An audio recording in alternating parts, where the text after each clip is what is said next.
నమస్తే, welcome to city 24/7 top debate. నేను సురేష్. ఉపరాష్ట్రపతి రేసులో ఎవరున్నారో తేలిపోయింది.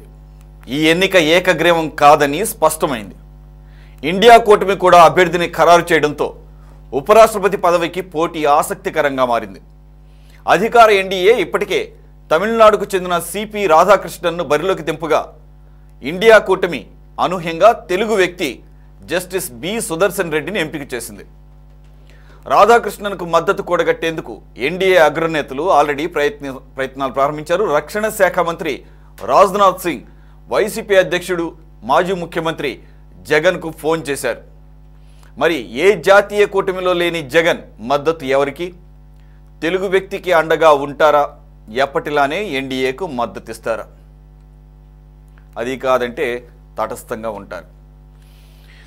దీనికి సంబంధించి డిబేట్లో పార్టిసిపేట్ చేస్తున్నారు తెలుగుదేశం పార్టీ అధికార ప్రతినిధి, మరి కాసేపులో జాయిన్ అవుతారు చెముకుల చైతన్య గారు. ఆల్రెడీ మనతో ఉన్నారు వైసీపీ అధికార ప్రతినిధి రమేష్ గారు కారు మంచి, అలాగే కాంగ్రెస్ అధికార ప్రతినిధి స్టేట్ మైనారిటీ అబ్జర్వర్ బాజీ గారు జాయిన్. నమస్తే అండి.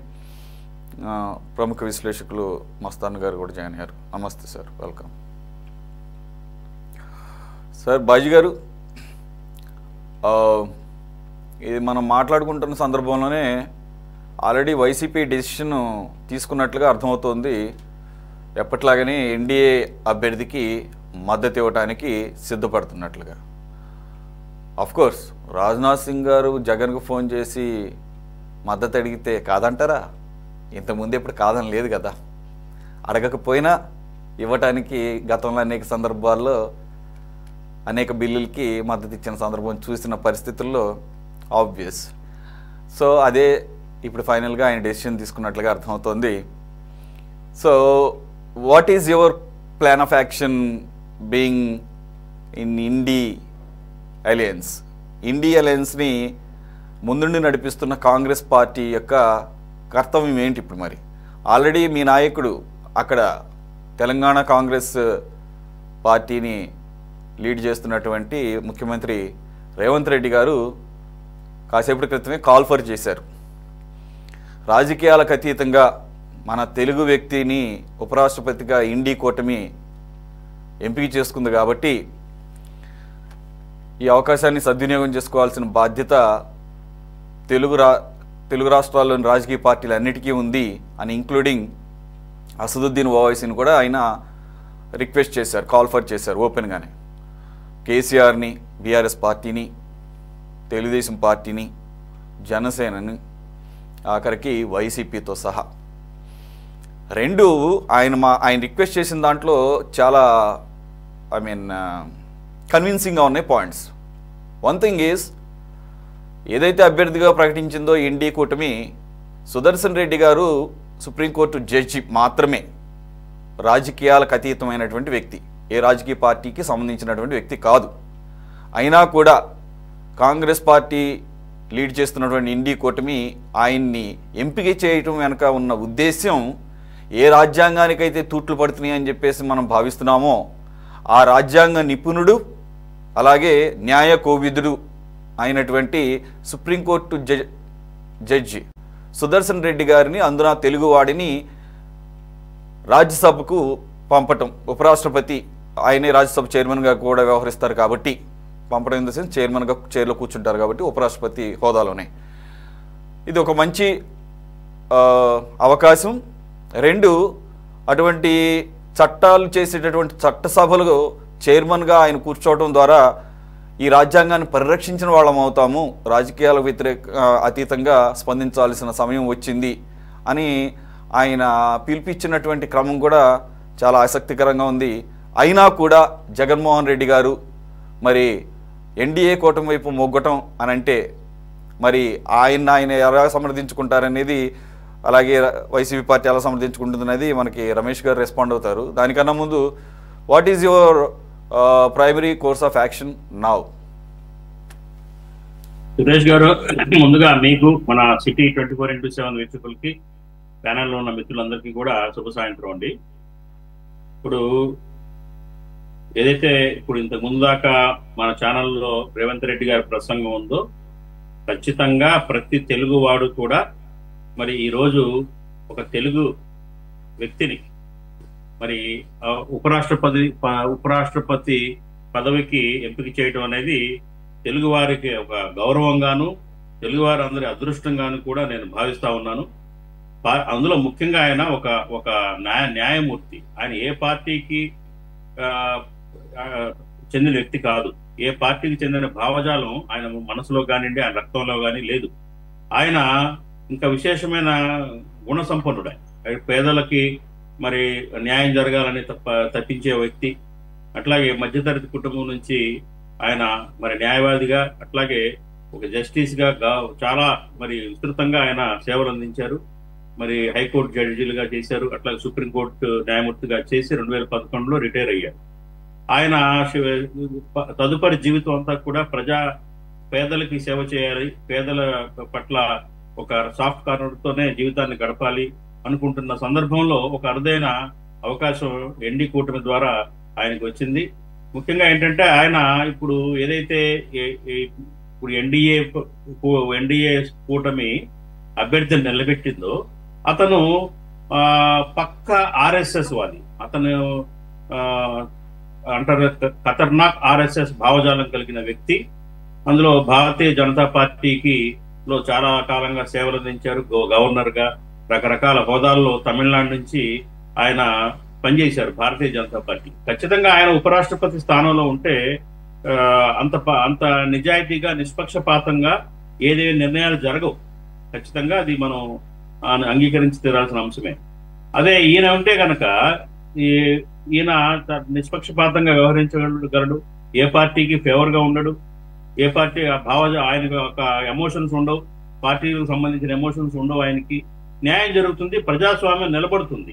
కాబట్టి ఖచ్చితంగా ప్రతి తెలుగు వాడు కూడా ఆయన గెలుపు కోసం కోరాల్సిందే, గెలుపుని కోరుకోవాల్సిందే, ఆయన గెలుపు కోసం ప్రయత్నం చేయాల్సిందే. అయితే మరి మన రాష్ట్రంలో తెలుగుదేశం, జనసేన, బీజేపీ వాళ్ళ నుంచి మనం ఎక్స్పెక్ట్ చేయలేము. ఎందుకంటే ఆల్రెడీ మిత్ర బృందం వాళ్ళు ఏ క్యాండిడేట్ని గనక ఎన్డీఏ సూచిస్తుందో దానికే వాళ్ళు ఓటింగ్ చేస్తారు. దాన్ని మనం ఏమీ విమర్శించలేము. కాకపోతే తెలుగు వాడి మీద అభిమానం కనుక వాళ్ళ ఎంపీలకి, ఈ రాష్ట్రం నుంచి ఎన్నికైన ఎంపీలకి, రాజ్యసభ ఎంపీలు కానివ్వండి, లోక్సభ ఎంపీలు కానీ ఉంటే గనక వాళ్ళ ఆత్మసాక్షిగా కనుక ఓటింగ్ చేస్తే గనక ఖచ్చితంగా మన తెలుగువాడైనా మరి వీరికే ఓటేస్తే బాగుంటుందని చెప్పేసి నా ఉద్దేశం. మరి అది వాళ్ళ విగ్రహతకే వదిలేస్తున్నాను. మరి ఇకపోతే లౌకికవాద పార్టీగా చెప్పుకుంటున్న వైఎస్ఆర్సీపీ, మరి జగన్మోహన్ రెడ్డి గారు నా ముస్లిం ప్రజలు, నా ముస్లిం సోదరులు, నా క్రిస్టియన్ సోదరులు, నా దళితులు అని ఎప్పటికప్పుడు ప్రతి చోట కూడా చెప్పుకునే జగన్మోహన్ రెడ్డి గారు ఏదైతే రాజ్నాథ్ సింగ్ గారు ఫోన్ చేసి మా అభ్యర్థికి సపోర్ట్ చేయాలని అడిగిందే తడవుగా ఎగిరి గంతేసి ఇంతకంటే ఛాన్స్ దొరకదని మళ్ళీ వాళ్ళ ప్రతినిధి సుబ్బారెడ్డి గారి చేత సపోర్ట్ చేస్తామని చెప్పించడం అనేది చాలా ఆశ్చర్యంగా ఉంది. ఎందుకంటే బీజేపీ భావజాలం ఏంటో తెలుసు. ఇన్నాళ్ళ నుంచి మేము అనేక సందర్భాల్లో చెబుతున్నాము, బీజేపీకి తొత్తుగా మారాడు ఆయన జగన్మోహన్ రెడ్డి గారు, బీజేపీ దత్తపుత్రుడిగా వ్యవహరిస్తా ఉన్నాడు. బీజేపీ ఎన్డీఏ ప్రభుత్వం కేంద్రంలో ఏ బిల్లు పెట్టినా కానీ కళ్ళు మూసుకొని సపోర్ట్ చేస్తా ఉన్నాడు ఆలోచించకుండా. ఎందుకు చేస్తున్నాడు అనేది ఒక వేరే అంశం అయితే, ఆయన ఇప్పటి వరకు కూడా అనుసరించిన విధానం ఏంటంటే కేంద్రంలో ఎన్డీఏకి అడుగులకి మడుగులెత్తుతూ వాళ్ళు ఏది చెప్తే అది దాసోహం అంటూ వాళ్ళకి సపోర్ట్ చేస్తూ నిలిచాడు. అనేక బిల్లులు పాస్ చేయడంలో కీలకమైన పాత్ర వైసీపీ కూడా వహించింది అనడంలో ఎట్టి సందేహం లేదు. అది ప్రత్యక్షంగా మనం చూస్తా వచ్చాం. అయితే ఈసారి దీంట్లో అయినా కానీ వాళ్ళు అడిగిందే కడువుగా ఆలోచించకుండా వెంటనే ఒప్పేసుకోవటం, మేము సపోర్ట్ చేస్తామని ప్రకటించడం చూస్తే ఆయన ఎన్డీఏకి ఎంత భయపడుతున్నాడో, బీజేపీకి, మోడీ గారికి ఎంత భయపడుతున్నాడో అర్థమవుతా ఉంది. బహుశా ఆయన మీద ఉన్న అనేకమైన కేసులకు భయపడి అలా ప్రవర్తిస్తున్నాడా, లేకపోతే ఏంటి కారణం అనేది వాళ్ళే చెప్పాలి. అందరూ అనుకుంటుంది ఏంటంటే ఆయన మీద కేసులు ఉన్నాయి కాబట్టి ఈయన గనక కేంద్రంలో ఉన్న ఎన్డీఏ ప్రభుత్వానికి సపోర్ట్ చేయకపోతే ఆ కేసులు తిరగదోడి ఆయన మీద చర్యలు తీసుకోవడానికి ఉపక్రమిస్తారేమోనని భయపడి ఇలా చేస్తున్నాడేమో అనే ఉద్దేశంతోనే అందరూ ఉన్నారు. ఎందుకంటే ఆయన పరిపాలనలో 5 ఏళ్ల పరిపాలనలో కూడా ఏ ఒక్క అంశాన్ని కూడా బీజేపీ రాష్ట్రానికి ప్రయోజనం చేకూర్చకపోయినా ఏది మన ప్రత్యేక హోదా కానివ్వండి, పోలవరం ప్రాజెక్టు కానివ్వండి, ఇంకా అనేక అంశాలు రాష్ట్రానికి ఎటువంటి ప్రయోజనం కేంద్రంలో ఉన్న ఎన్డీఏకి చేయకపోయినా కానీ అనేక బిల్లులకు సపోర్ట్ చేస్తా వచ్చాడు ఆయన. మరి ఎందుకు వచ్చాడు అనేది అందరికీ తెలిసిన నగ్న సత్యమే. కాబట్టి ఈసారైనా కానీ కొంచెం విఘ్నత ప్రదర్శించి ఎన్ని మనం మాట్లాడుకున్న ఆదర్శాలు వల్లించుకున్నా కానీ మన ప్రాంతీయ అభిమానమే. మనవాడు రాష్ట్రపతి ఉపరాష్ట్రపతిగా అక్కడ ఉంటే మన తెలుగువాడు చక్క తెలుగు ప్రజలందరూ హృదయాలు గర్వంతో పొంగుతాయి. ఏదన్నా అంశాలు ఉపయోగపడే అంశాలు వచ్చినా కానీ ఆయన ఫేవర్గా తెలుగు రాష్ట్రాలకు ఫేవర్గా కూడా చేసే అవకాశం ఉంటుంది. మరి వెంకయ్యనాయుడు గారు అలాగే చేశాడు. అనేక సందర్భాల్లో ఆయన రాష్ట్రానికి పనికొచ్చే విధంగానే పనిచేశాడు. అలాగే గతంలో చూస్తే కనుక మరి వివి గిరి గారు మన తెలుగువాడే. ఆయన కూడా ఉపరాష్ట్రపతిగా ఆయన పనిచేశారు. తర్వాత మళ్ళీ ఇది ఒక అవకాశం వచ్చింది కాబట్టి అందరూ కూడా గెలిపించుకుంటే మన తెలుగువాడిని తెలంగాణ అతనైనా కానీ అతను ఒక మంచి నిష్పక్షపాతమైన జస్టిస్ గా పేరు పొందిన వ్యక్తి కాబట్టి అతను గెలిపించుకోవాలి. జగన్మోహన్ రెడ్డి గారు ఆయన పునరాలోచించుకోవాలని చెప్పేసి మేము విజ్ఞప్తి చేస్తున్నాం. కాంగ్రెస్ నుంచి ఆయన ఆలోచన మార్చుకొని ఈయనకి ఏదైతే ఇండియా కూటమి పెట్టిన సుదర్శన్ రెడ్డి గారికి సపోర్ట్ చేయాలని చెప్పేసి కాంగ్రెస్ పార్టీ నుంచి మేము విజ్ఞప్తి చేస్తా ఉన్నాం. అంతేకాదండి, ఇప్పుడు ఎన్డీఏ ప్రభుత్వం మరి ఒక ఆనవాయితీగా సంప్రదాయంగా లోక్సభలో డిప్యూటీ స్పీకర్ గా ప్రతిపక్షాలకు ఇచ్చే ఆనవాయితీ సంప్రదాయం ఉంది. అది ఫాలో కాలేదు. కనీసం డిప్యూటీ స్పీకర్ ను కూడా పెట్టలేని దౌర్భాగ్య స్థితిలో ఎన్డీఏ పనిచేస్తా ఉంది. అలాంటి సందర్భంలో కూడా మరి జగన్మోహన్ రెడ్డి గారు ఈవాటి వరకు కూడా ఒక క్వశ్చన్ కూడా చేయలే, ఎందుకు మీరు డిప్యూటీ స్పీకర్ ని ఎలక్ట్ చేయలేదు అని. ఇవన్నీ చూస్తుంటే ఏంటంటే ఆయన చాలా బాగా తీవ్రంగా మరి మోడీ గారికి భయపడుతున్నట్టుగా అనిపిస్తా ఉంది. ఆ భయాన్ని వదలండి జగన్మోహన్ రెడ్డి గారు. మరి సుదర్శన్ రెడ్డి గారికి సపోర్ట్ చేయండి. మన తెలుగువారి కీర్తిని వ్యాపింపజేసే విధంగా సహకరించాలని చెప్పేసి మేము కాంగ్రెస్ పార్టీ నుంచి జగన్మోహన్ రెడ్డి గారికి విజ్ఞప్తి చేస్తా ఉన్నామండి. రైట్ బాజీ గారు. రమేష్ గారు, మీరు ప్రస్తుతం ఏదైనా కూటమిలో ఉన్నారా? ఒకటి ఫస్ట్ క్లారిటీ ఇవ్వండి మాకు. అంటే ఎన్డీఏకి ఆల్రెడీ ఇస్తామని కన్ఫర్మ్ చేశారు కాబట్టి మీరేమన్నా రీసెంట్గా ఏమైనా జాయిన్ అయ్యారా, లేకపోతే జాయిన్ అవ్వబోతున్నారా? రెండు, మిమ్మల్ని కొద్ది ఇబ్బందుల్లో పెట్టినట్టే ఈ నిర్ణయం పార్టీ. మరి మీకు ఎలా అనిపిస్తుందో నాకు తెలియదు. I don't know how you gonna defend this decision. Second thing, మీకు ఇంకొక ఇబ్బంది ఏంటంటే ఆ డెసిషన్ తీసుకున్న పరిస్థితుల్లో ఒక తెలుగు వాడిని ఆయనకి అపోనెంట్గా ఇండియా కూటమి సెలెక్ట్ చేయడం ఇక్కడ కూడా కొద్దిగా ఇబ్బందికరమైన పరిస్థితి. పొలిటికల్గానే కాదు, మోరల్గా కూడా. వై? బికాజ్ పొలిటికల్గానే మీకు ఒక దీన్ని ఎలా కన్విన్స్ చేయాలనేది. So how you gonna go into the public or at least to your voters, 39% voting people అయినా కన్విన్స్ చేసేటటువంటి ఆన్సర్ మీ దగ్గరే ఉందా?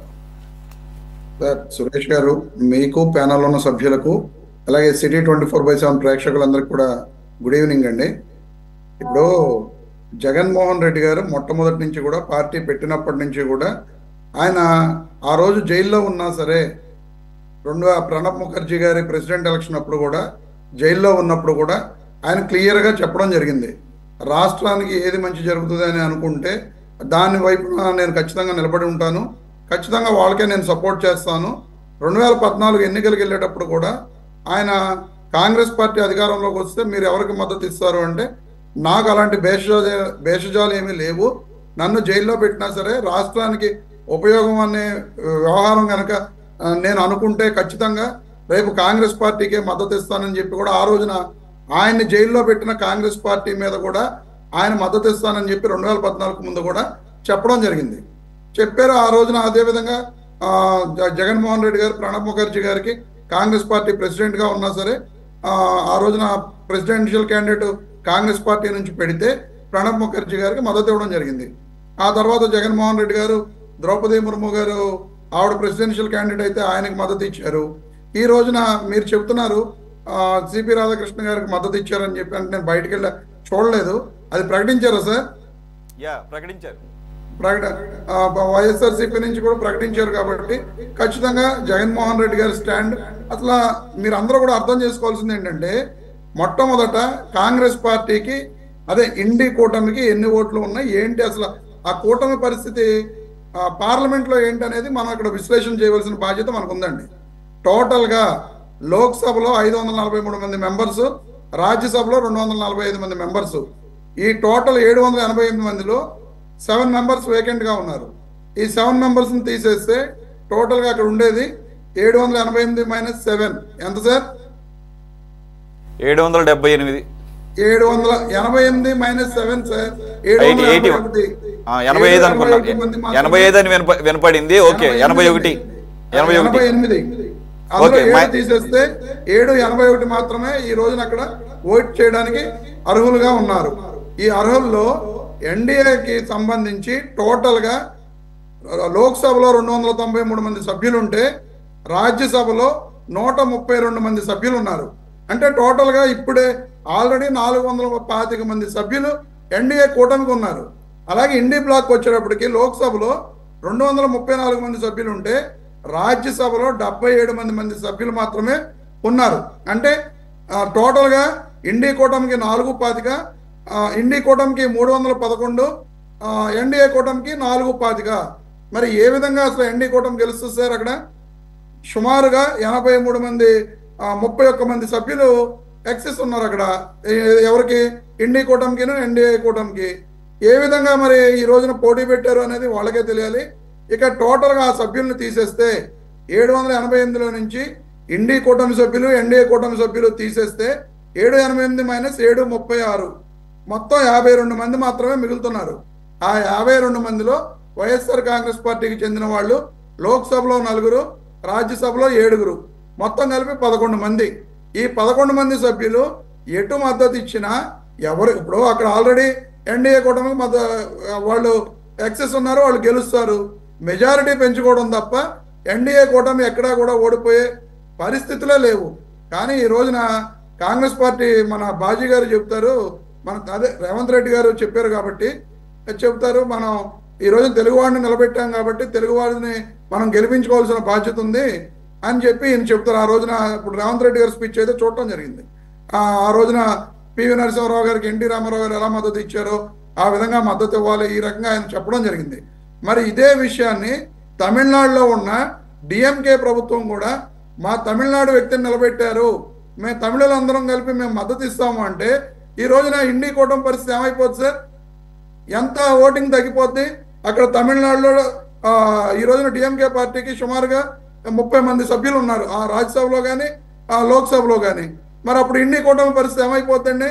అంటే అక్కడ ఒక రూలు కాంగ్రెస్ పార్టీకి, ఇక్కడ ఒక రూలా? అంటే తెలుగు వారి తరపునేమో తెలుగు వాళ్ళందరూ ఓట్ చేసేయాలి, తమిళనాడుకు వచ్చేటప్పటికి తమిళనాడులో ఉన్న డిఎంకే పార్టీ తమిళనాడు వ్యక్తికి ఓట్ చేయకూడదు. ఇది కాంగ్రెస్ పార్టీ యొక్క ద్వంద్వ నీతి, ద్వంద్వ సిద్ధాంతం. రమేష్ గారు ఒక నిమిషం, బాగానే కన్విన్సింగ్ గా తెలుగుగానే చెప్పారు. అయితే నాదొక క్వశ్చన్, ఇప్పుడు తెలుగుదేశం పార్టీ ఏ కూటమిలో ఉందండి? తెలుగుదేశం పార్టీ ఎన్డీఏ కూటమిలో ఉంది సార్.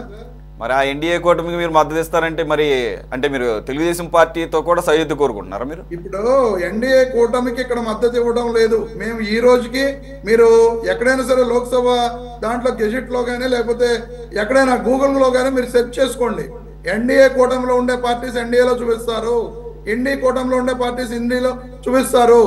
అదర్స్ లో మాత్రమే వైసీపీ ఉంది తప్ప ఏ అందు గురించి అడిగాను సార్, అందు గురించే మిమ్మల్ని అడిగాను. అదే అలా తటస్థంగా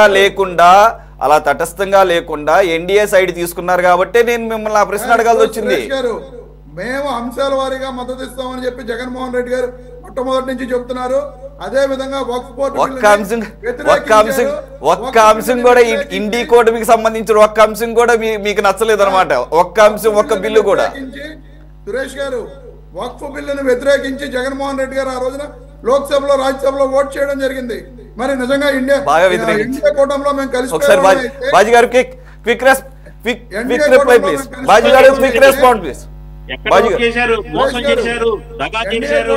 కలిసిపోయే వాళ్ళం అయితే ఖచ్చితంగా ఆ రోజే వక్ఫ్ బిల్లుకి మేము ఓట్ చేసేవాళ్ళం. వీళ్ళు చెప్పేదంతా కూడా మోసం, దగా. ఆయన మాట్లాడేది తమిళనాడు ముచ్చట తీసుకుంటున్నాడు. ఏమో మన ఆంధ్రప్రదేశ్ నుంచి వీళ్ళు ఏదైతే తెలుగుదేశం పార్టీ ఎంపీలే ఓటు చేయొచ్చు, ఆంధ్ర మా తెలుగువాడు ఉన్నాడని చెప్పేసి ఎవరు చూశారు? అట్లాగే దేశంలో ఉన్న ఎంపీల్లో కూడా ఒక మంచి జస్టిస్ ఉపరాష్ట్రపతిగా వస్తున్నాడని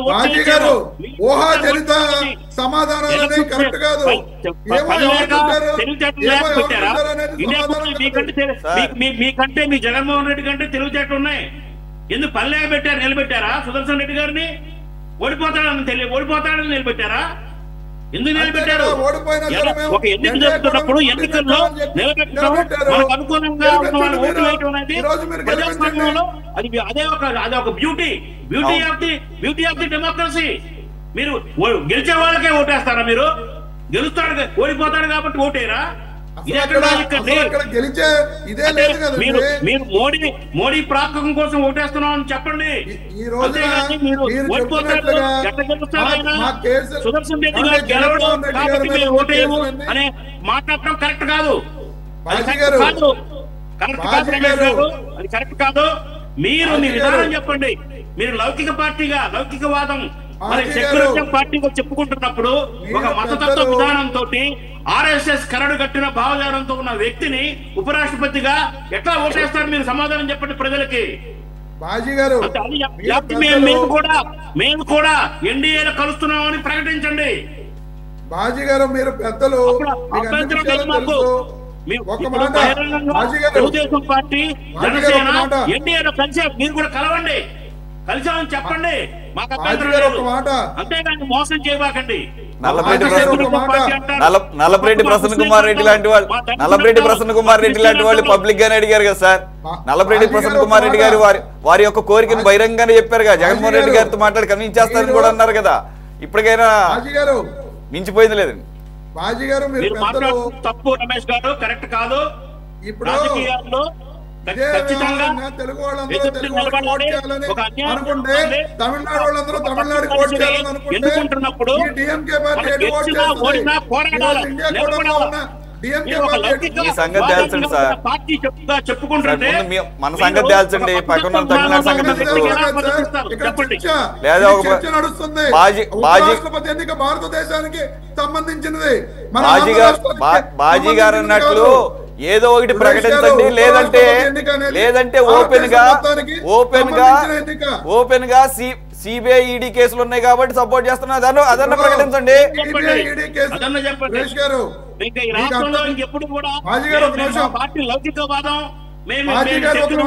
చెప్పుకోవద్దు ఎక్కడా కూడా. బాజీ గారు ఒక నిమిషం, ఈ ఎలక్షన్ తర్వాత బాజీ గారు ఒక నిమిషం.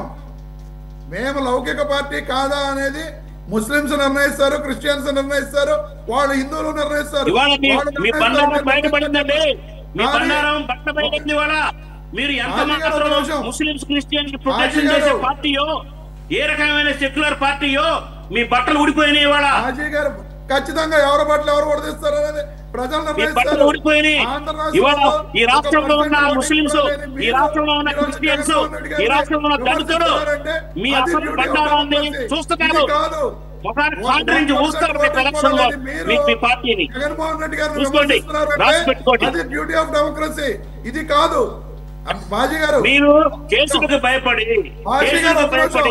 స్వార్థానికి లొంగిపోయి మీరు మీ పార్టీ సిద్ధాంతాలను పక్కన పడేసి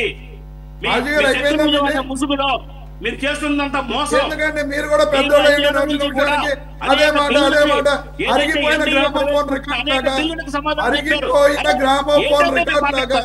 అదే మాట మాట్లాడతారు పెద్దలు. మీరు మరి ఒక మాటను నమ్ముకునేది మాట్లాడితే బాధపడాలి. మీరు ఆలోచించుకోండి. వయసులో పెద్దోళ్ళు మీరు ఎంతసేపు కూడా కేసులు, సిబిఐ, ఈడీ ఇవి కాదు. బాజీ గారు మీరేంటి సార్ మీదొక పార్టీ అంటారు. జగన్మోహన్ రెడ్డి గారు మీదొక పార్టీనా అన్నారు కదా. రాహుల్ గాంధీ గారు ఏమి స్పందించడం లేదు ఆంధ్రప్రదేశ్ రాజకీయాల మీద.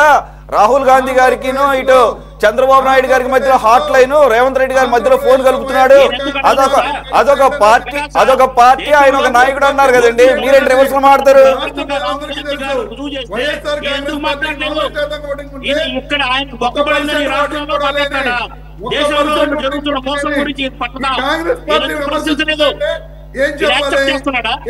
భారతీయ జనతా పార్టీ ఎన్డీఏ వాళ్ళు చేసే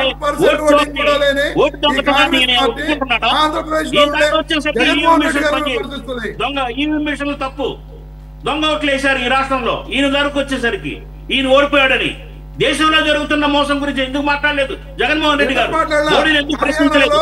దాన్ని చెప్పండి సమాధానం. ఇదే ఈవీఎంల మీద జగన్మోహన్ రెడ్డి గారు ట్వీట్ చేశారు, అక్కడ కూడా మోసం జరిగిందని. అరే భాయ్, ఇవాళ ఓట్ చోటు గురించి మాట్లాడమనండి. ఇవాళ దేశమంతా రగిలిపోతున్న అంశం. దేశమంతా ఇదే ఈవీఎంల గురించి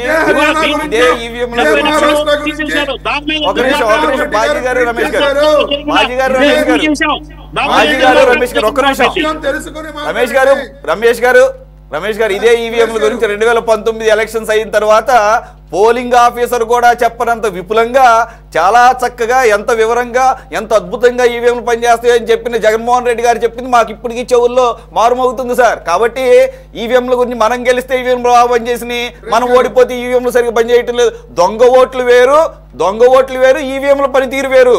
ఒక్క నిమిషం ఆగండి సురేష్ గారు, నన్ను సమాధానం చెప్పనివ్వండి. సరే, మీరు చెప్తున్నారు కదా 2019లో జగన్మోహన్ రెడ్డి గారు ఈవీఎంల పనితీరు గురించి చాలా గొప్పగా చెప్పారని చెప్పి, అదే 2019లో ఏ ఒక్క తెలుగుదేశం పార్టీ నాయకుడు కూడా 66% ఉన్న ఈవీఎం బ్యాటరీ ఛార్జింగ్ 99% ఎలా వచ్చిందని చెప్పి కంప్లైంట్ చేసిన ఒక్క తెలుగుదేశం పార్టీ నాయకుడు లేడు. అలాగే ఈ ఓట్లు 10 రోజుల్లో ఆ ఈవీఎం లో ఉండే చిప్స్ గానీ, ఓటర్ స్లిప్స్ గానీ డిస్ప్లే చేసిన దాఖలాలు లేవు. చాలా ఇక ఆ టాపిక్ లో వెళ్ళొద్దు. అనేక సందర్భాల్లో ఈ దేశంలో ఈవీఎంల మీద కంప్లైంట్స్ వచ్చినప్పుడు ఛాలెంజ్ చేసింది ఎలక్షన్ కమిషన్. ఆ episode is over. So come to the subject. Okay, మళ్ళీ వస్తాను. ఇది ఒకటే సబ్జెక్ట్ ఈ రోజు, నో ప్రాబ్లం, మనకు టైం ఉంది. ఒక్క నిమిషం. ఆల్రెడీ బాజీ గారు మీకు అనేక ప్రశ్నలు సంధించారు, కాబట్టి మీరు దానికి ఎలా బాజీ గారిని సమాధానం చెప్పమన్నారు. నేను ఆ ప్రశ్నలకి సమాధానం చెప్తుంటే మధ్యలో మీరు బాజీ గారిని సమాధానం చెప్పమన్నారు. ఎస్, నేను చెప్పడానికి కారణం ఉంది కాబట్టి మీరు ఒక ఆర్ఎస్ఎస్ లో పనిచేసినటువంటి వ్యక్తికి, ఓకే, లౌకిక పార్టీ అని చెప్పుకునేటటువంటి దళితులకి, మైనారిటీలకి అండగా ఉండే పార్టీ అని చెప్పేటటువంటి వైసీపీ మద్దతు ఇస్తారన్నప్పుడు ఖచ్చితంగా I will take the opinion of the Congress, no doubt about it. And also he is the minority observer గా ఉన్నారు ఆయన. కాబట్టి I know how to conduct the debate. అది చెప్పండి.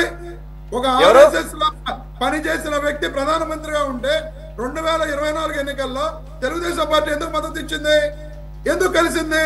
అది తప్పు కదా. వాడు ఆర్ఎస్ఎస్ అని చెప్పి మీరు గొంతు చించుకుంటున్నారు.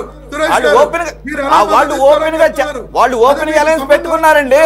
మీరు చెప్పండి ఓపెన్ గా, మీరు కూడా ఓపెన్ గా చెప్పండి. మీకు అలయన్స్ లేదు కదా. మద్దతు ఇస్తాం ఖచ్చితంగా ఈ రోజున. అప్పుడు బాజీ గారు అన్నట్టు ప్రజలు డిసైడ్ చేస్తారు. అప్పుడు బాజీ గారు అన్నట్టు ఏ కారణాల చేత, వ్యక్తిగతమైనటువంటి ప్రయోజనాల చేత పార్టీనే పణంగా పెట్టడానికి సిద్ధమైనటువంటి వ్యక్తికి ఏ రకంగా అంటే అదే వక్ఫ్ బిల్లుని జగన్మోహన్ రెడ్డి గారు వ్యతిరేకించారు. మీరెంత వ్యతిరేకించారు? ఆ తర్వాత లోక్సభ వ్యతిరేకించారు. ఆ తర్వాత వచ్చినటువంటి బయటకు వచ్చినటువంటి అసలు వ్యవహారాలు, వాస్తవాలు చూశారు, ప్రజలంతా గమనించారు. మీ మీడియా సృష్టి అది. ఆ రోజున ఆ మీడియా అంటే నేషనల్ మీడియా కోడే కూర్చుందండి.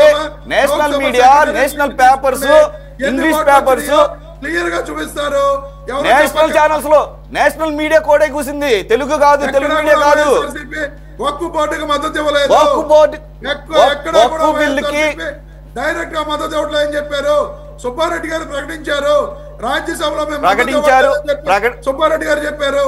మీరు ప్రకటన చేసి ఏం చేశారో, ఆ తర్వాత వచ్చినటువంటి ఆ ప్రకటనకు సంబంధించిన ఆ టైమింగ్ అన్ని అందరికీ గుర్తున్నాయి. మీరు ఎంత ట్వీట్ చేసినా వాస్తవాలు ఎక్కడికి పోవు. ఆ ఓటింగ్ సమయంలో మా వాళ్ళు యాంటీగా ఓట్ చేసిన విషయాలు కూడా మేము ఆ రోజు సోషల్ మీడియాలో వీడియోస్ పోస్ట్ చేయడం జరిగింది. సుబ్బారెడ్డి గారిని దాన్ని వివరణ అడిగితే క్లియర్ గా సుబ్బారెడ్డి గారు చెప్పడం జరిగింది. మీ ఆర్గ్యుమెంట్ మీరు పెట్టారు. ఒకటి మీరేమంటారంటే ఎలాగూ గెలిచే అవకాశం లేదు కాబట్టి, ఎన్డీఏ గెలుస్తుంది కాబట్టి మేము ఆ రకంగా ఆలోచించి మద్దతు ఇస్తున్నాం అంటున్నారు. దానికి కట్టుబడి ఉండే మస్తాన్ గారు, ఇప్పుడు రమేష్ గారు అనేక అంశాలు ప్రస్తావించారు. ఇదేం మొదటిసారి కాదు. ప్రణబ్ ముఖర్జీ గారి సందర్భం నుంచి ఆయన మాట్లాడుతూ వచ్చారు. నాకు గుర్తులేదు మరి ప్రణబ్ ముఖర్జీకి ఆపోజిట్గా అప్పుడు ఏమన్నా కూటమి ఎవరన్నా ఫీల్డ్ చేశారేమో తెలియదు.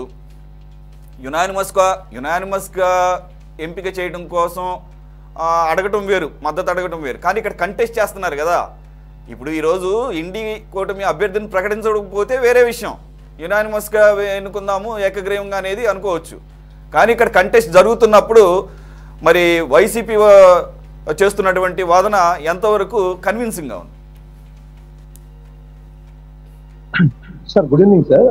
సిటీ న్యూస్ ప్రేక్షకులు, ప్యానెల్లో ఉన్న పెద్దలకి మీకు కూడా. వైఎస్ఆర్సీపీ అంటే నేను ఒకటి చెప్తాను సార్. మన ఆంధ్రప్రదేశ్కి సంబంధించి భారతీయ జనతా పార్టీకి ఏమో ఓట్ షేరింగ్ అయితే లేదు, కానీ ఎంపీలు పార్లమెంట్లో లోక్సభ కానీ రాజ్యసభ కానీ ఎవరైతే ఎంపీలుగా ఎక్కుంటారో వాళ్ళందరూ కూడా భారతీయ జనతా పార్టీ జేబులో ఉంటారు. మనం ఎవరు అవునన్నా కాదన్నా ఇది అంగీకరించాల్సిన సత్యం. అది ఎందుకు అలా జరుగుతుందా, లేకపోతే మన రాష్ట్రంలో ఉన్న ప్రధాన పార్టీల నాయకులు కేసుల్లో ఉన్నారా, లేకపోతే దడుస్తారా, లేకపోతే రాష్ట్ర ప్రయోజనాలకు కట్టవా, లేదా బీజేపీ కానీ ఇటు కాంగ్రెస్ కానీ ప్రత్యేక హోదా విషయంలో పార్లమెంట్లో తలుపులు మూసి మన ఆంధ్రప్రదేశ్ను ఏ విధంగా అంటే మిగిలిపోయిన ఆంధ్రప్రదేశ్ అంటే విభజన అనంతరం ఆంధ్రప్రదేశ్ని ఏ విధంగా మోసం చేశాయనేది మనందరికీ కళ్ళకు కట్టినట్టు తెలుసు. అయినా కూడా మనం అందరం కూడా మన పార్టీకి మన రాష్ట్రానికి ప్రాతినిధ్యం వచ్చే ఎంపీలందరూ కూడా భారతీయ జనతా పార్టీ జేబులో ఉంటారు. కానీ ప్రజల్లో మాత్రం ఓట్ షేర్ చాలా నామినల్గా ఉంది. ఇది అన్ని రాజకీయ పార్టీలు సమాధానం చెప్పాల్సిన ఈ అంశం ఇది. ఎందుకంటే గొంతెత్తుకొని అరుస్తుంటారు ఏమని, మాకు 25 ఎంపీలు ఇస్తే కేంద్రం మెడకాయలు ఉంచుతామంటారు, కానీ ఢిల్లీ వెళ్ళి మన తలకాయలు వాళ్ళ ముందు ఉంచుతాం. అదేంటో అర్థం కాదు. వాళ్ళ తలకాయలు ఉంచుతామని బయలుదేరి మనం వెళ్ళి మన తలకాయల్ని వాళ్ళ ముందు ఉంచి ఎత్తమన్నా. సో నేననేది ఏంటంటే ఇప్పుడే కాదు, వైఎస్ఆర్సీపీకి సంబంధించి అంటే నేను చంద్రబాబు నాయుడు గారి విషయం కూడా వస్తాను. వైఎస్ఆర్సీపీకి సంబంధించి మీకు 2014 నుంచి చూసుకున్నా రామ్నాథ్ కోవింద్ గారు, ఓకే ప్రణబ్ ముఖర్జీ గారికి సంబంధించి ఆయన చేశారనేది కూడా చెప్తాను. రామ్నాథ్ కోవింద్ గారు కానీ, అదేవిధంగా వెంకయ్య నాయుడు గారికి సంబంధించి కానీ, జగదీప్ ధన్కడ్ గారికి సంబంధించి కానీ, వక్ఫ్ బిల్లు మినహా వక్ఫ్ బిల్లులో ఒక్కసారి వాళ్ళ స్టేట్మెంట్ వచ్చింది, దాని మీద ఒక కాంట్రవర్సీ ఉంది. మిగతా అన్ని బిల్స్కి విజయసాయి రెడ్డి గారు వెళ్ళి అక్కడ బీజేపీ అధినాయకత్వానికి ఆయన ముందుగానే వాళ్ళు అడగకపోయినా కూడా మా రాష్ట్ర ప్రయోజనాలు లేదా ఒక విస్తృత ప్రాతిపదికన వాళ్ళకి ఇస్తున్నాం అంటారు. కానీ ఎన్నికల ముందు మాత్రం మేము మైనార్టీలకి మోసం చేస్తున్న బీజేపీకి వ్యతిరేకం, మేము మైనార్టీల పక్షపాతము, ఎస్సీ ఎస్టీలకి బీసీలకి అందరికి కూడా ఇచ్చేస్తామంటారు. కానీ ఏదైనా విషయం వచ్చి ఒక టైట్ పొజిషన్ వస్తే మాత్రం మనం అన్కండిషనల్గా వెళ్ళిపోయి, ఎందుకంటే ఇక్కడ చూడండి సిటిజన్ అమెండ్మెంట్ యాక్ట్ కానీ, యూనిఫామ్ సివిల్ కోడ్ కానీ, లేదంటే 370 ఆర్టికల్ కానీ, ఇట్లా చాలా ఉన్నాయి, ఇంకా 4-5 ఉన్నాయి అన్నమాట. వీటికి సంబంధించి జగన్మోహన్ రెడ్డి గారు ఈ యూనిఫామ్ సివిల్ కోడ్ వచ్చినప్పుడు ఇక్కడ ఏం చెప్తారంటే ఎట్టి పరిస్థితుల్లో మాకు సంబంధించిన ఎంపీలందరూ కూడా వ్యతిరేకంగా ఓటేస్తారంటారు. మళ్ళీ అక్కడ కన్విన్స్ అయిపోయిన తర్వాత విజయసాయి రెడ్డి గారు ఒక స్టేట్మెంట్ ఇస్తారు, మమ్మల్ని దేశ విస్తృత ప్రయోజనాల ప్రాతిపదిక మీద మేము రాష్ట్రానికి సంబంధించి కేంద్రంతో మంచి అనుబంధం ఉండాలి కాబట్టి మేము ఇచ్చేస్తున్నాం అని చెప్తారు. మీరు అది యూట్యూబ్లో తీస్తే కనపడింది జగన్మోహన్ రెడ్డి గారు ఎగనెస్ట్గా చెప్పిన స్టేట్మెంటు, మళ్ళీ అది అయిపోయిన తర్వాత మళ్ళీ వాళ్ళు సపోర్ట్ చేసింది కూడా కనిపిస్తారు. అదేవిధంగా అంటే నేననేది ఏంటంటే జగన్మోహన్ రెడ్డి గారు ఒక మంచి స్టాండ్ తీసుకున్నారు. ఎప్పుడు 2019లో కానీ గతంలో కానీ ప్రజల దగ్గరికి వచ్చినప్పుడు ఏం చెప్తారంటే, మన దగ్గర కనుక ఎంపీలు తగిన స్థాయిలో ఉంటే అక్కడ కేంద్రం మెడలు వంచొచ్చు, మనకు ఏదైతే మోసం చేశారో ప్రత్యేక హోదా కావచ్చు, ఇంకేదైనా విభజన హామీలు కావచ్చు, వీటికి సంబంధించి వాళ్ళు గనక ఏమాత్రం మనకు న్యాయం చేయకపోతే వాళ్ళ మెడలో ఉంచి చేస్తామని చెప్పారు. ఆయన గతంలో ఆయన ప్రతిపక్షంలో ఉన్నప్పుడు కూడా కొంతమంది ఎంపీల చేత అంటే ఉప ఎన్నిక రాదు కానీ అప్పుడు రాజీనామా కూడా చేయించిన పరిస్థితి. అప్పుడు చంద్రబాబు నాయుడు గారిని కూడా సవాల్ చేశారు, నువ్వు కూడా మీ ఎంపీలని రాజీనామా చేస్తే ఎందుకు రాదో చూస్తానని ప్రత్యేక హోదాకు సంబంధించి ఒక స్టాండ్ తీసుకొని ఉద్యమం చేశారు పెద్ద ఎత్తున. 2019 వచ్చింది, 22 మంది వచ్చారు. అదేవిధంగా రాజ్యసభలో అయితే గతంలో ఎన్నడూ లేని విధంగా తెలుగుదేశం పార్టీకి ఒక్క సభ్యుడు కూడా లేకుండా గెలుచుకున్న పరిస్థితి కూడా ఉంది వాళ్ళకున్న సంఖ్యాబలాన్ని బట్టి. అయినా కూడా ఎప్పుడు కూడా మనం బీజేపీ మెడల్ వంచడానికి కానీ నరేంద్ర మోడీ గారి మెడల్ వంచడానికి కానీ మనం ఎప్పుడు కూడా ట్రై చేయాల, కనీసం టచ్ కూడా చేయాల. ఈ విషయం ఇప్పుడు మళ్ళీ చంద్రబాబు నాయుడు గారి విషయానికి వద్దాం. చంద్రబాబు నాయుడు గారు ఆయన 2014లోనేమో వాళ్ళ ఎన్డీఏ కూటమిలో ఉన్నారు 3.5 సంవత్సరాల పాటు. మస్తాన్ గారు ఒక్క నిమిషం, ఇప్పుడు 25 అంటే 25 ఏం అవసరం లేదు కదా, మీరు అన్నట్టు 22 ప్లస్ రాజ్యసభలో కన్సిడరబుల్ సీట్లు వచ్చినా కానీ ప్రయత్నం కూడా చేయకపోవడాన్ని కారణం ఏమంటే కారణం అని అడిగితే ఏం చెప్తారు? అంటే అదే ఇప్పుడు ఏంటంటే జగన్మోహన్ రెడ్డి గారు గతంలో ఎలా ఉన్నా ఏం చేసినా కూడా సరే జరిగిపోయింది, ప్రజలు కూడా విస్పష్టమైన తీర్పు ఇచ్చారు. ఆయన చెప్పేది ఒకటి చేసేది ఒకటిగా ఉందనేది వాళ్ళు నిర్ధారించుకున్నారు. ఇప్పుడు ఏంటంటే ఇప్పుడు ఆయనకు ఒక అవకాశం వచ్చింది. ఎట్లా? ఇక్కడ రాష్ట్రంలో కూడా బీజేపీ అధికారంలో ఉంది. ఆ బీజేపీ భాగస్వామ్యం ఉన్న తెలుగుదేశం జనసేన ముగ్గురు ఉన్న దానిలో ఇక్కడ లా అండ్ ఆర్డర్ కానీ ప్రజలను మోసం చేస్తున్నారని నిరంతరం చెబుతూ ఉంటారు. సో అలాంటి బీజేపీకి, అలాంటి తెలుగుదేశంకి, అలాంటి జనసేనకి అనుకుందాం, ఈ మూడిటికి ఆయన ఎందుకు మద్దతు ఇవ్వాలి? ఇట్లా లా అండ్ ఆర్డర్ కానీ లేకపోతే ప్రజలకి సూపర్ 6 పథకాలు కానీ బీజేపీ కూడా భాగస్వామ్యం ఉంది, ఇది మోసం చేస్తున్నారు, మేము మీకు ఎందుకు మద్దతు ఇవ్వాలి?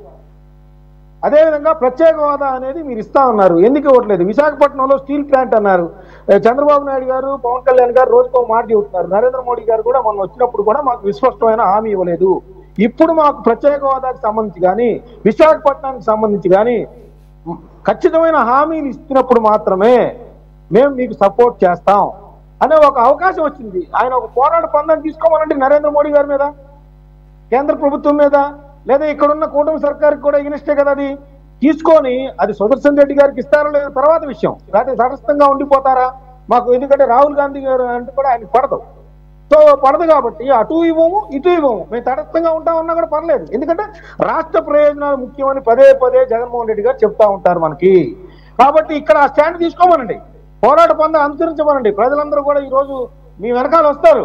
ఎస్, జగన్మోహన్ రెడ్డి గారు రాష్ట్ర ప్రయోజనాల కోసం పోరాటం ప్రారంభించారు, మనం ఆయన గతంలో చెప్పినట్టు కాదు, ఇప్పుడు ఆయన స్టాండ్ తీసుకున్నారు. నరేంద్ర మోడీ గారు ఏ విధంగా ఈ రాష్ట్రానికి మోసం చేస్తా ఉన్నారు, లేదంటే గతంలో పార్లమెంట్లో ఇచ్చిన హామీలు ప్రత్యేక హోదాకు సంబంధించి ఏ విధంగా చేస్తా ఉన్నారు, ఇప్పుడు ఎందుకు చేయలేకపోతా ఉన్నారు, పోలవరంకి ఎందుకు డబ్బులు డ్రాగన్ చేస్తా ఉన్నారు, వీటన్నిటినీ కూడా ఆయన పోరాట పందా తీసుకుంటే ప్రజలందరూ కూడా ఆయన వెనక నిలబడే అవకాశాలు ఉన్నాయి. ఎందుకు తీసుకోవచ్చు సార్? నాకు ఒక సింగిల్ అయిన ఆన్సర్ చెప్పండి, ఎందుకు తీసుకోలేదు అనుకుంటున్నారు సార్? ఇప్పుడు మనం అవునన్నా కాదన్నా ఏంటంటే, ఇప్పుడు బీజేపీ నయానా భయానా, ఇప్పుడు మీకు తమిళనాడు తీసుకోండి, అక్కడేంటి, అక్కడ వాళ్ళు బీజేపీకి బాగా ఎగనెస్ట్ ఉంది కాబట్టి అక్కడ నుంచి ఒక క్యాండిడేట్ని తీసుకొచ్చారు. తీసుకురావడం ద్వారా ప్రజలకు ఒక సందేశం ఇచ్చే ఇది పంపించారు. అదేవిధంగా ఢిల్లీలో ఉంది, ఢిల్లీలో పంజాబ్లో ఆమ్ ఆద్మీ పార్టీ ఉంది, వాళ్ళు ఏ విధమైన బేస్ కలిగి వచ్చారనేది తెలుసు రాజకీయాల్లోకి, అక్కడ ఎట్లాంటి వేధింపులు గురవుతున్నాయో తెలుసు. సో నేను అదే ఇందాకే చెప్పాను, నేను ఇక్కడ కూడా ఇక్కడ ఉన్న రాజకీయ పార్టీలకు సంబంధించి అధినేతల మీద కేసులు కూడా బీజేపీ అనేది నయానా భయానా లొంగ తీసుకుంటానికి ఉపయోగపడుతున్నాయి. అది మనం ఎక్కడ బయట ఎక్కడ ఎవరు మాట్లాడరు, అటు బీజేపీ మాట్లాడదు, అది అంతర్లీనంగా ఉంటుంది, మనందరికీ తెలుసు. మనం మాట్లాడదామంటే ఇప్పుడు రమేష్ గారికి అంటిస్తారు, లేకపోతే ఎక్కడో చూపించండి ఒకసారి అంటారు, ఎక్కడో చూపించలేం కదా, అక్కడ బహిరంగంగా చూపిస్తామా? చూపించలేం కదా. నేను అనేది అదే, ఇప్పుడు ఒక అవకాశం జగన్మోహన్ రెడ్డి గారికి వచ్చింది, ఖచ్చితంగా రాష్ట్ర ప్రయోజనాల కోసం ఆయన పోరాడితే ఖచ్చితంగా, ఎందుకంటే పవన్ కళ్యాణ్ గారు పాచిపోయిన లడ్లు అన్నారు గతంలో, ఆయన ఏమి తీసుకురాలేదు, ఆయన కూడా ఇప్పుడు మళ్ళీ సపోర్ట్ వెళ్ళిపోయారు. బీజేపీకి సంబంధించి మరి తెలుగుదేశం పార్టీ కూడా సపోర్ట్ ఇస్తా ఉంది. గతంలో ప్యాకేజీని తీసుకొని కొంతకాలం ప్యాకేజ్ అన్న తర్వాత కొంతకాలం ఏమో ప్రత్యేక హోదా కోసం జగన్మోహన్ రెడ్డి గారి విషయాలు ఎక్కడ వెనకబడిపోతామని మళ్ళీ ఈ స్టాండ్ తీసుకున్నారు. సో ఇలాంటప్పుడు జగన్మోహన్ రెడ్డి గారికి ప్రతిపక్షంలో ఉన్నారు కాబట్టి ఆయనకు ఒక అవకాశం వచ్చింది. రాష్ట్ర ప్రయోజనాలు ఎప్పుడూ చెప్పే రాష్ట్ర ప్రయోజనాలు ఇప్పుడు సాధించుకునే అవకాశం కూడా వచ్చింది. బాల్ ఆయన కోర్టులో ఉంది. ఆయన ఎలాంటి అంటే నాకు తెలిసైతే మీరు ఇందాక అన్నారు కానీ ఇప్పటికి కూడా బహిరంగంగా వాళ్ళ అధికార ప్రతినిధులు కానీ వాళ్ళ పార్టీ కార్యాలయం నుంచి కానీ ఎటువంటి ఆదేశాలు అయితే రాలా, సానుకూలంగా స్పందించారనే ఒక ఇండికేషన్ అయితే వచ్చింది. లేదు, they take a stand, they already took a stand and they already announced it. Sir Venkateswarlu గారు, సో ఏంటి సార్ మరి జగన్మోహన్ రెడ్డి గారి డెసిషన్ నాకైతే ఏం ఆశ్చర్యం కలిగించలా. నాకు తెలిసి రేవంత్ రెడ్డి గారు కూడా ఫార్మాలిటీగా రిక్వెస్ట్ చేసినట్టున్నారు.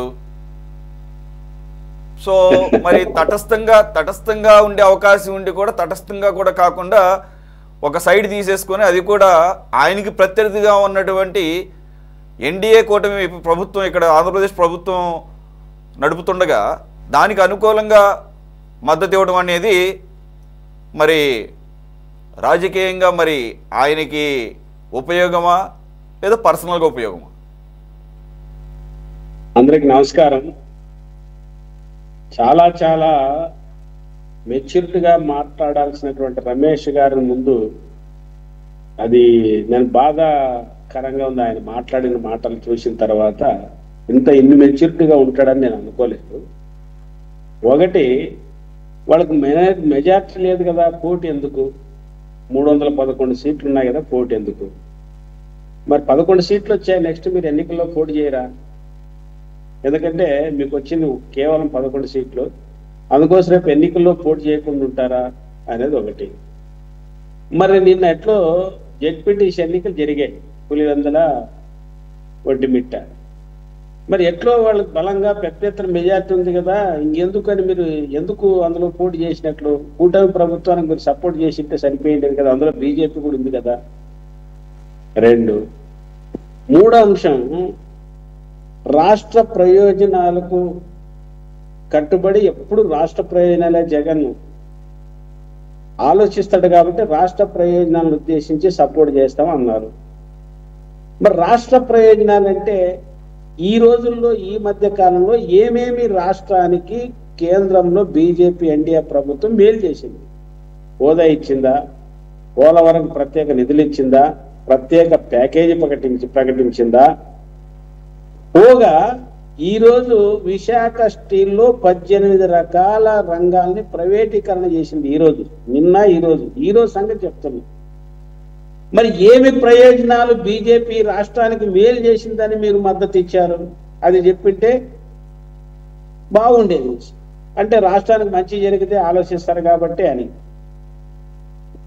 అంతేకాకుండా వాళ్ళకి బలం ఉంది కదా, ఇంకెందుకు అన్నప్పుడు మరి మీ అవసరం ఏముంది? మీకుండేది ఆఫ్టర్ ఆల్ ఎన్ని సీట్లు ఉన్నాయి? ఎంపీ 2, 3 ఉన్నాయి, లేదా అవి కాక రాజ్యసభ ఎన్నో నాకు గుర్తు లేదు, అన్ని కలిస్తే 7-8 సీట్లు. మరి 7-8 సీట్లు ఉన్న వాళ్ళు మీరెందుకు సపోర్ట్ చేయాల్సిన అవసరం ఉంది? 7-8 సీట్లు ఉన్నప్పుడు 7-8 సీట్లే ఉన్నప్పుడు మీ బలంతో గెలిచేది లేదని ఓడేది లేదు కదా, గెలిచేది లేదు కదా.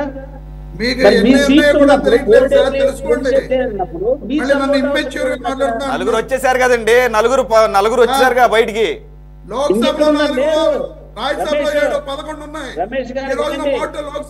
సరే, అయినా అవసరం లేదు కదా, మీరే అన్నారు కదా, అయినా మీ అవసరం లేదు కదా అక్కడ. అయినా కూడా మీ అవసరం లేదు కదా అంటున్నా. 11 కాదు, అదేముందిలే, నంబర్ దేముందిలేండి, నంబర్ అటు ఇటు అవుతూ ఉంటది. నంబర్ దేముంది, అటు ఇటు చెప్పింగ్ చేస్తుంటారు కదా, నంబర్ అటు ఇటు అవుతూ ఉంటదిలే. నేననేది మీ అవసరం లేదు కదా, మీ అవసరం లేనప్పుడు అదే ఫార్మాలిటీకి అడిగారు. బలుకున్నప్పుడు రమేష్ గారు బలుకున్నప్పుడు నీవు సపోర్ట్ చేయాల్సిన అవసరం ఏముంది? మీరు సపోర్ట్ చేయాల్సిన అవసరం ఏముంది? నిజంగా రాష్ట్ర ప్రజల పట్ల, ఆంధ్ర ప్రజల పట్ల, ఏపీ పట్ల మీకు గౌరవం ఉంటే, ఈ రాష్ట్ర ప్రజలు ఉంటుంటే ఈ ఎన్డీఏ ప్రభుత్వం రాష్ట్రానికి ద్రోహం చేసింది. కాంగ్రెస్ నాయకుడు కదా, ముఖ్యమంత్రి జాతీయ స్థాయి నాయకుడు ఎవరిని అడిగితే ఇస్తారు? మీరు సిద్ధంగా ఉన్నారా? ఇవ్వకపోవడం మేము ఆలోచించుకుంటాం. ఇండి కూటమి కూడా అడిగిందని చెప్పారు. మీరు ఎవరు అడిగారు? ఎవరు అడగల. అదే రేవంత్ రెడ్డి గారు అడిగితే రేవంత్ రెడ్డి గారు తెలుగు ప్రజలుగా జగన్ గారు లేకపోతే చంద్రబాబు నాయుడు గారు అదొకటే కాదుగా, ఆయన కూడా ఆయన కాంగ్రెస్ పార్టీ తరఫున అడిగాడుగా. తెలుగు ప్రజల కాన్సెప్ట్ లో మాట్లాడారు. ఇలాగా ఇది అని చెప్పి చెప్పలా, తెలుగు ప్రజల కాన్సెప్ట్ లో మాట్లాడాడు. రేవంత్ రెడ్డి గారు. రైట్ ఓకే వెంకటేశ్వర గారు. రమేష్ గారు, నేను కాసేపు పక్కన పెడదాం. మీరు వాళ్ళకి బలం ఉంది, ఈ ఇండియా బ్లాక్ బలం లేదు, మీరు ఎందుకు పోటీ చేశారు అన్నప్పుడు వాళ్ళకి ఆల్రెడీ మీరు చెప్పిన లెక్కల ప్రకారంగా 425 సీట్లు ఉన్నప్పుడు మీ సీట్లు అవసరం లేదు కదా. అక్కడ మీ సీట్లు అవసరం లేనప్పుడు మేము తటస్థంగా ఉంటాము, మేము మా రాష్ట్రానికి ఎవరు ప్రయోజనం చేకూరుస్తారో వాళ్ళకి సపోర్ట్ చేస్తాము, మాకు రాష్ట్ర ప్రయోజనాలే ముఖ్యము అని ఎందుకు మీరు మాట్లాడలేదు? బేషరతుగా వాళ్ళు అడిగిందే తడువుగా, వాళ్ళు ఇంకా నామినేషన్ ఏమి వేయకుండానే తడువుగా కనీసం మా పార్టీ కమిటీ సమావేశం చర్చించుకొని చెప్తామన్నా కనీసం మాట కూడా తెలియక దాన్ని ఎందుకు అంటున్నానంటే మీరు చర్చించలేదని మీరే ఇప్పుడు అన్నారు. మాది ప్రకటించారా మా పార్టీ అని మీరే అన్నారు. అంటే మీకు కూడా ప్రకటించిన విషయము తెలియకుండానే మీరే అన్నారు.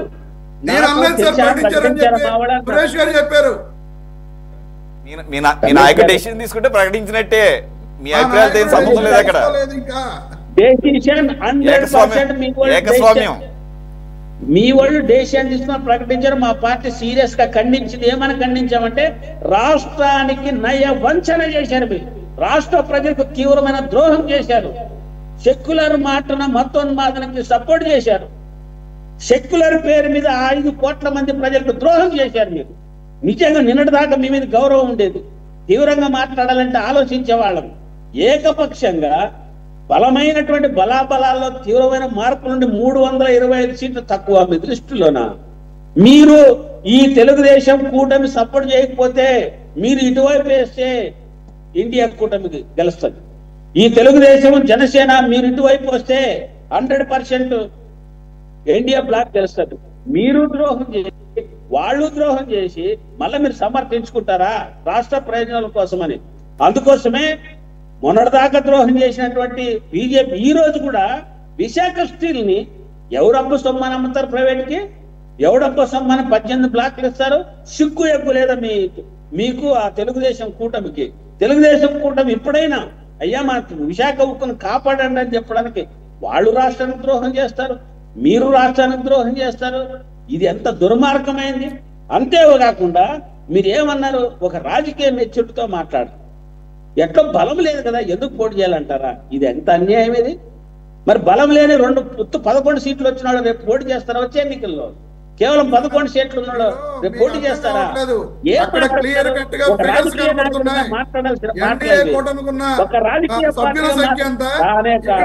కనపడుద్ది. ప్రజలు ఓట్లేసే దానికి బలం లేదని 11 సీట్లు వచ్చినాయని మాట్లాడతారు. మీరు మాట్లాడేదానికి అర్థం లేదు. ఇప్పుడు ఎన్డీఏకి ఎంతమంది సభ్యులు ఉన్నారు, ఇండియా కూటమికి ఎంతమంది సభ్యులు ఉన్నారు అనేది క్లియర్ కట్ గా కళ్ళు కనపడుతున్నాయి. నాకు తెలియదు అనుకుంటాంలే, నాకు తెలియదు అనుకున్నాం సార్. మీరు మాట్లాడేదానికి ఆ విధంగా మాట్లాడితే పెద్దవాళ్ళు మీరు అలా నాకు తెలియదు అనుకున్నాం. నేను మూడే 3 క్వశ్చన్లు వేసాను, సమాధానం చెప్పండి. ఏ ప్రయోజనాలు ఆశించి ఏమి ప్రయోజనాలు, రాష్ట్రానికి ఏమి లాభం జరిగింది, ఏ లాభం వల్ల ఎన్డీఏకి సపోర్ట్ చేశారు? ఒకటి, దీనికి మీరు సమాధానం చెప్పండి.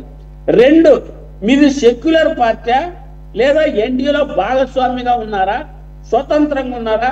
మీరు సమాధానం చెప్పండి. 3, ఒక రాష్ట్ర రాజకీయాల్లో ఎవరు గెలుస్తారన్నప్పుడు స్పష్టంగా తెలిసినప్పుడు పోటీ చేయకూడదని మీరు అన్నారు. మరి అలాంటప్పుడు ఈ రాష్ట్రంలో ఎమ్మెల్యే ఎన్నికల్లో రకరకాల కారణాలతో మీ దగ్గర గతంలో అనేకం చూసినా, నిన్న సిద్ధవటము పులివందులు చూసినా డిపాజిట్ కూడా గల్లంత అవుతుందని మీకు తెలిసి ఎట్లా ఓట్లేశారు? అంటే రిగ్గింగ్ దొంగతనం అని మీరు అంటారా? మరి రేపు ఎన్నికల్లో కూడా బీహార్లో కూడా 65 లక్షల ఓట్లు గల్లంత అయినాయి. ఏం పేరు మీద? దాని పేరు పెట్టారు, మీకు చూసింటారు, ఎస్డిపి అంటే ఏమి? షిఫ్టెడ్ ఓట్లు, డెత్ ఓట్లు, శాశ్వతంగా ట్రాన్స్ఫర్ అయిన ఓట్లు. 65 లక్షల ఓట్లు గల్లంతు చేసింది బీజేపీ. దేనికోసం? రేపు ఎన్నికల్లో అక్కడ గెలవడానికి. ఇవన్నీ ఎవరు ఓట్లు? మైనార్టీలవి, క్రిస్టియన్లవి, మహిళలు. ఈ 3 టార్గెట్ చేశారు.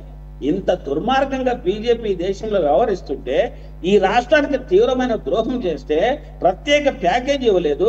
ఈ రోజు విశాఖ ఉక్కును ప్రైవేటీకరణ చేసింది. కనీసమైన ఈ రాష్ట్ర ప్రయోజనాల కోసం ఆలోచించొద్దా? అదేవిధంగా మీరు సెక్యులర్ పార్టీ అని చెప్తున్నారు.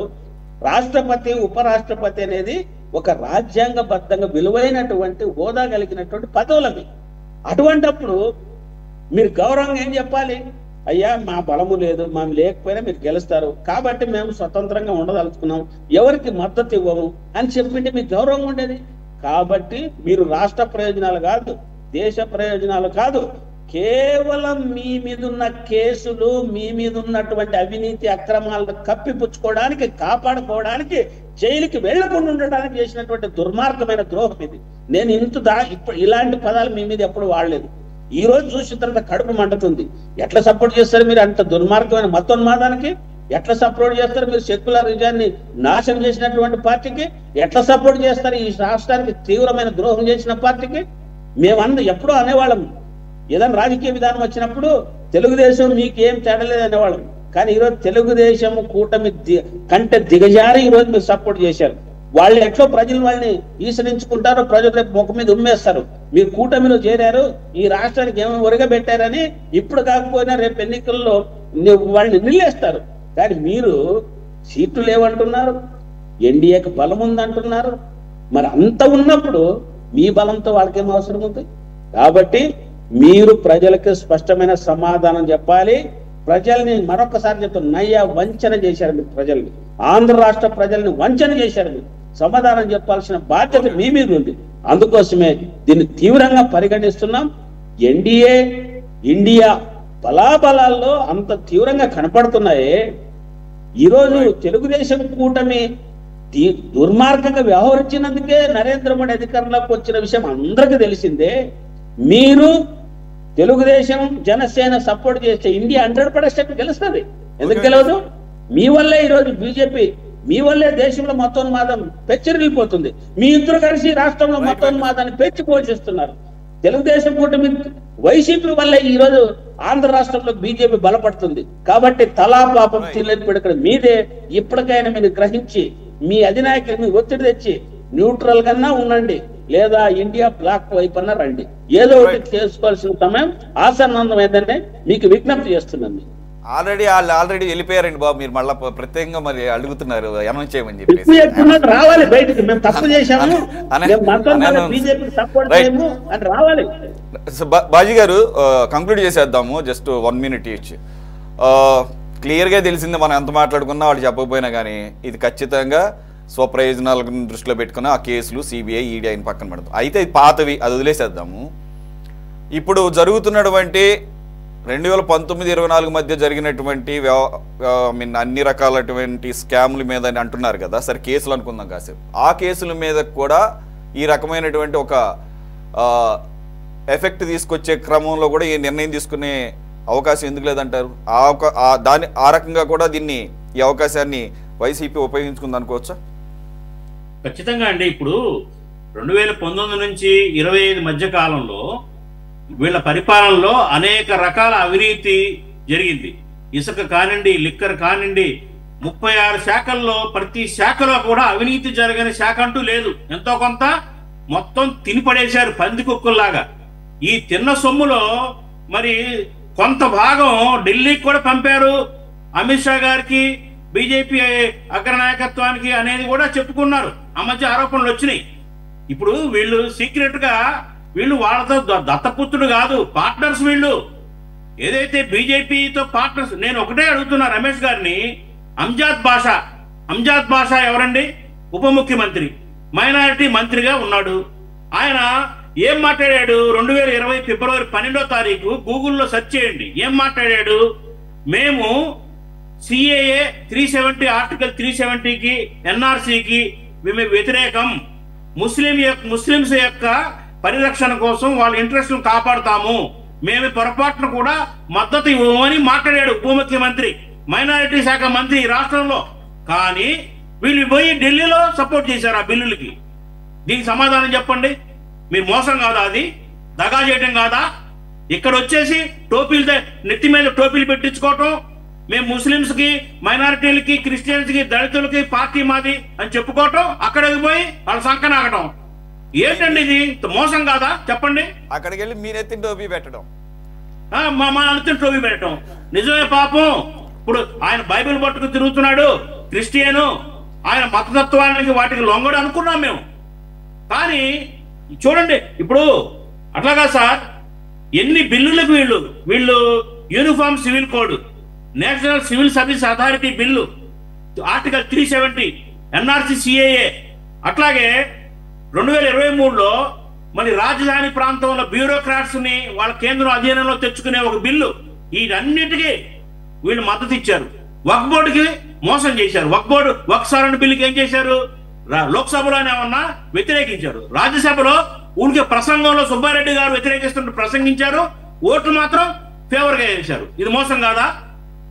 అడుగడుగున వీళ్ళ కపట నాటకాలన్నీ గ్రహిస్తూనే ఉన్నారు ప్రజలు. మీరు ఎంత మొత్తుకున్నా ఎంత కాదన్నా మీ అసలు రంగు ఏంటి అనేది అందరికీ తెలుసు. ఇవాళ అవకాశం వచ్చింది మీకు. కాదు, మేము నికార్సైన సెక్యులర్ పార్టీ అని నిరూపించుకోవడానికి, చెప్పుకోవడానికి ఒక ఛాన్స్ వచ్చింది. ఉపయోగించుకుంటే మీ ఇష్టం, లేకపోతే మీ కర్మ. ఎవడు ఏం చేయలేడు. ఈ రాష్ట్ర ప్రజలందరూ గమనిస్తూ ఉన్నారు. మేమైతే అడుగడుగున ఎండగడతాం.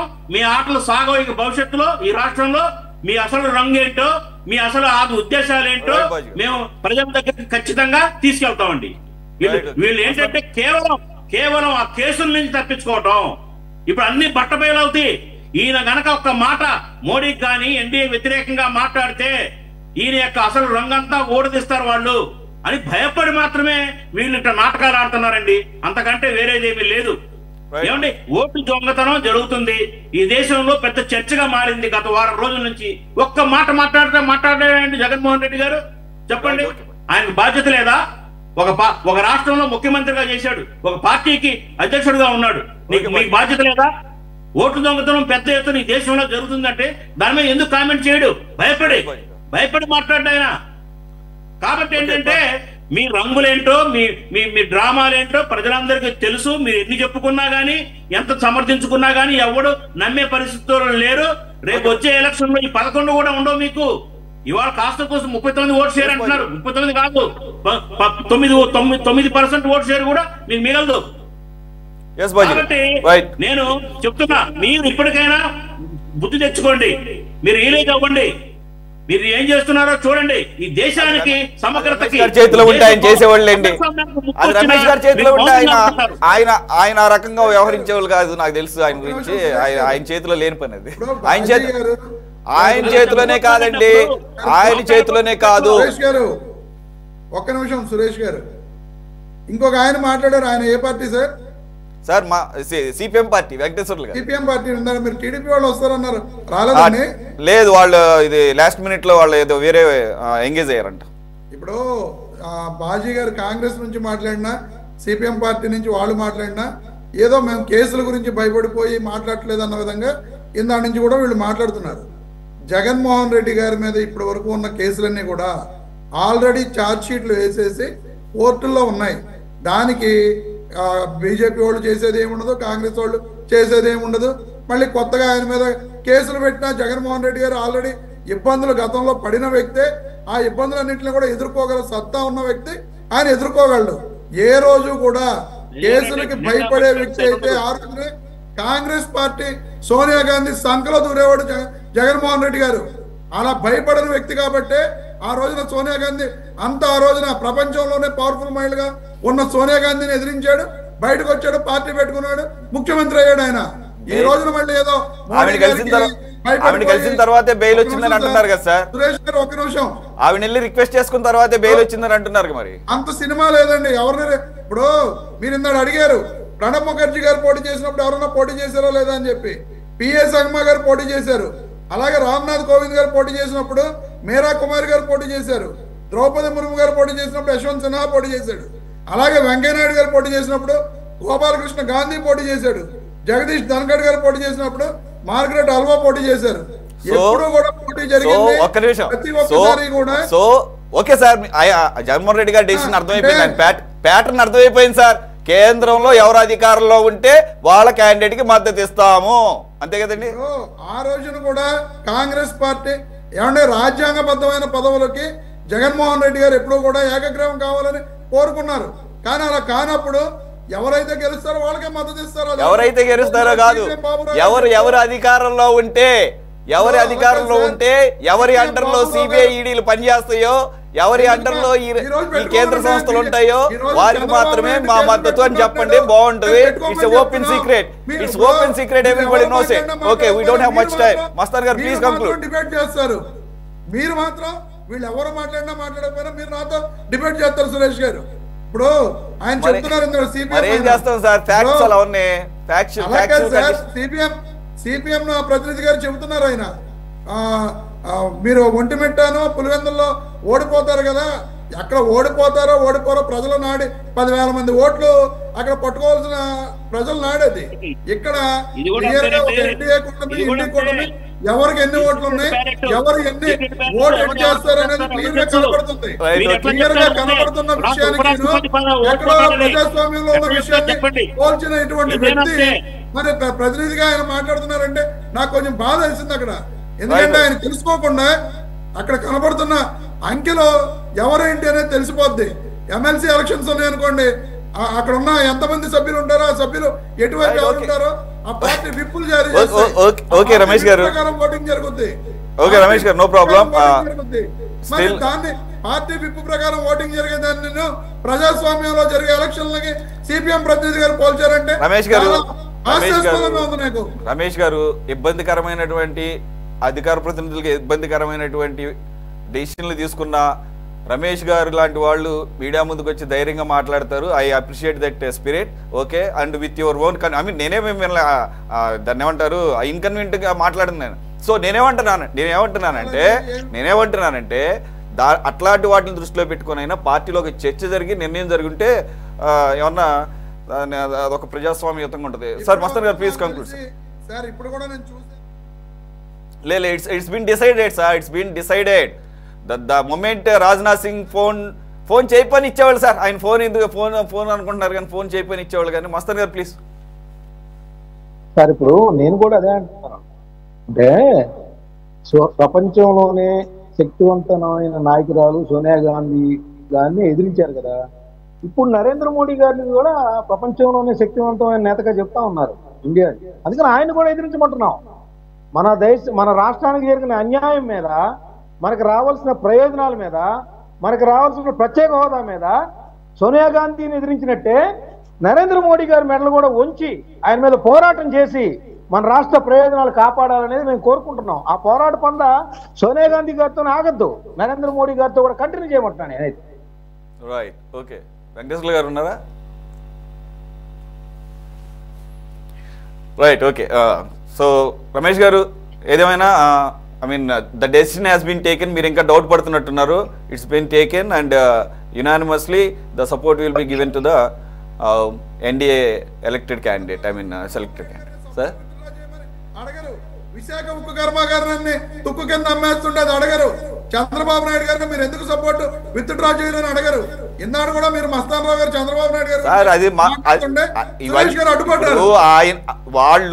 వాళ్ళు మంచో చెడో ఒక నిర్ణయం తీసుకొని ఎలక్షన్స్ బిఫోరే వాళ్ళు అలయన్స్ లోకి వెళ్ళిపోయారు. వాళ్ళు అలయన్స్ లోకి వెళ్ళిపోయారు సార్. వాళ్ళు అదే అలయన్స్ లోకి వెళ్ళిపోయిన తర్వాత 3.5 సంవత్సరాల తర్వాత తేడా వస్తే అది ఓకే. నేనేమంటున్నాను ఇప్పుడు కూటమి ఒక నిమిషం ఆగండి. కూటమి ధర్మం అనేది ఒకటి ఉంటది. ఆ ధర్మం ప్రకారం వాళ్ళు పోతున్నారు. అది మంచా చెడా అనేది వాళ్ళు క్వశ్చన్ చేస్తున్నారు, అది వేరే విషయం. కానీ అలయన్స్ లో ఉన్నారు కాబట్టి వాళ్ళు సపోర్ట్ చేస్తున్నారు అని అంటే అది పెద్ద దాన్ని ఆక్షేపించాల్సిన అవసరం లేదు. కానీ మస్తాన్ రావు గారు విశాఖ ఉక్కు కర్మాగారాన్ని ప్రైవేటీకరణ చేస్తున్నప్పుడు వీళ్ళు ఎందుకు సపోర్ట్ విత్డ్రా చేసుకోవట్లేదని మస్తాన్ రావు గారు ఎందుకు అడగరు, సురేష్ గారు ఎందుకు అడగరు, అది అడుగుతున్నా నేను. ఆయన చంద్రబాబు నాయుడు మీరెవరు ప్రశ్నించరు. కేవలం వైఎస్ఆర్ కాంగ్రెస్ పార్టీని జగన్మోహన్ రెడ్డి గారు నేను అదే స్టాండ్ తీసుకుంటా.